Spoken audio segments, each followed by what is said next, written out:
नमस्कार साथियों। 2024 के लोकसभा चुनाव के बाद एक बात लगभग तय मान ली गई थी कि भारतीय जनता पार्टी अब अपने बड़े संवैधानिक एजेंडे को कुछ समय के लिए ठंडे बस्ते में डाल देगी। इसका कारण भी स्पष्ट था। बीजेपी अपने दम पर बहुमत से काफी नीचे रह गई थी और संविधान संशोधन जैसे बड़े कदमों के लिए आवश्यक संख्या उसके पास नहीं थी। लेकिन राजनीति में परिस्थितियां कब बदल जाएं, ये कोई नहीं जानता। आज चर्चा इस बात की है कि क्या नरेंद्र मोदी सरकार फिर से परिसीमन यानी डिलिमिटेशन का विषय आगे बढ़ाने की तैयारी में है। क्या महिला आरक्षण को लागू करने की दिशा में कोई बड़ा कदम उठने वाला है। क्या लोकसभा की सीटें 543 से बढ़कर 850 तक पहुंच सकती हैं। और सबसे बड़ा सवाल, क्या संसद के अंदर बदलते राजनीतिक समीकरण सरकार को वह ताकत दे सकते हैं जो 2024 के बाद उसके पास नहीं थी। आज हम किसी भावनात्मक लगाव या दुराव से नहीं, बल्कि राजनीति, संविधान और संसद के गणित के आधार पर इस पूरे विषय को समझेंगे। आखिर परिसीमन है क्या। सबसे पहले यह समझना जरूरी है कि परिसीमन कोई राजनीतिक नारा नहीं है। यह संविधान में दी गई एक व्यवस्था है।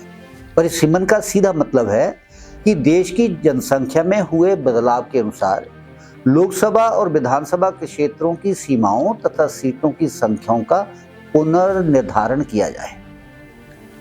जब किसी राज्य की जनसंख्या बढ़ती है तो स्वाभाविक रूप से यह प्रश्न उठता है कि क्या उसे संसद में अधिक प्रतिनिधित्व मिलना चाहिए।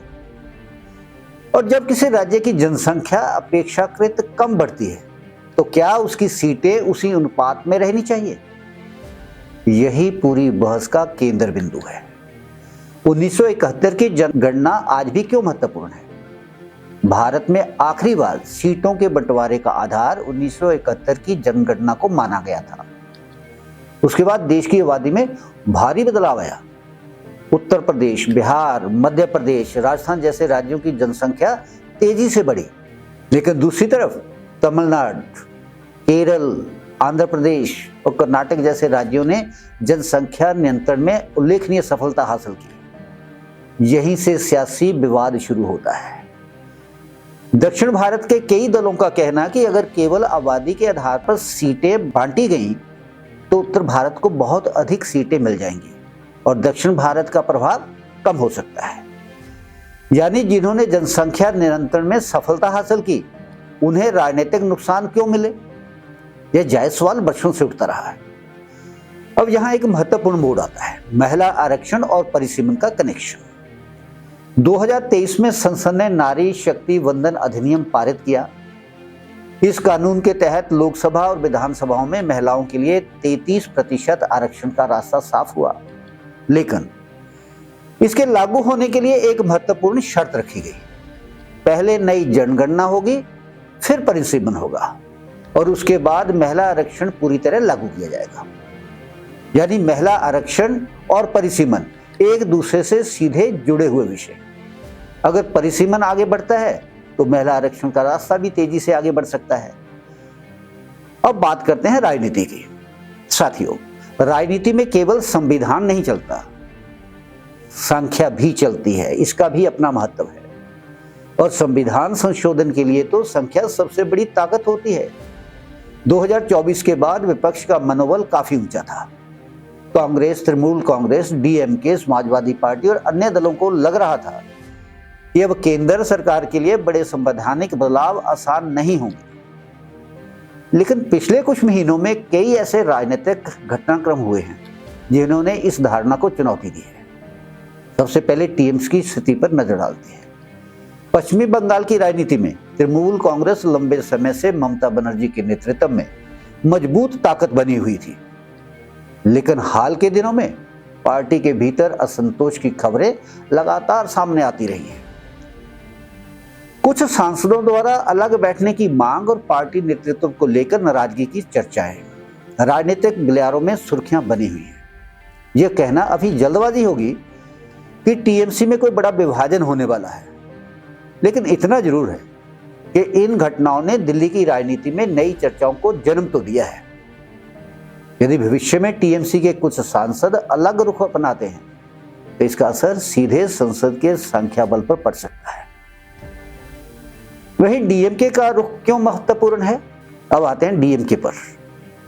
एमके स्टालिन की डीएमके लंबे समय से परिसीमन का विरोध नहीं बल्कि उसके स्वरूप पर सवाल उठाती रही है। डीएमके का कहना है कि दक्षिण भारत के राज्यों को नुकसान पहुंचाने वाला कोई भी मॉडल स्वीकार नहीं किया जाएगा। लेकिन राजनीतिक विश्लेषकों का मानना है कि यदि केंद्र सरकार ऐसा फार्मूला लेकर आती है जिसमें सभी राज्यों के प्रतिनिधित्व को संतुलित रखने का प्रयास हो तो डीएमके का रुख पहले जैसा कठोर नहीं रहेगा।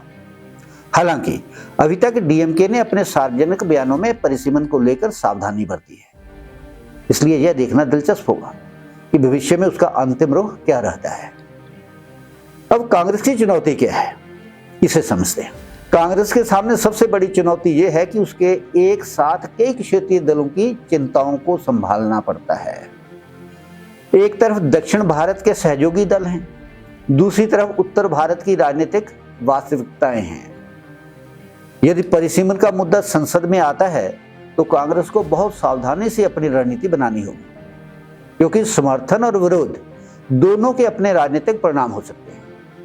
अब बात करते हैं प्रधानमंत्री मोदी और बीजेपी की। 2024 के बाद बहुत से लोगों को लगा था कि बीजेपी अब केवल प्रशासनिक और आर्थिक मुद्दों पर ध्यान देगी, लेकिन पिछले 2 वर्षों में बीजेपी ने यह संकेत दिया है कि वह अपने दीर्घकालिक एजेंडे से पीछे हटने वाली नहीं है। चाहे महिला आरक्षण हो, चाहे वन नेशन वन इलेक्शन की चर्चा हो या फिर परिसीमन का विषय हो, बीजेपी यह संदेश देने की कोशिश कर रही है कि लोकसभा में संख्या कम होने के बावजूद वह बड़े राजनीतिक लक्ष्य छोड़ने वाली नहीं है।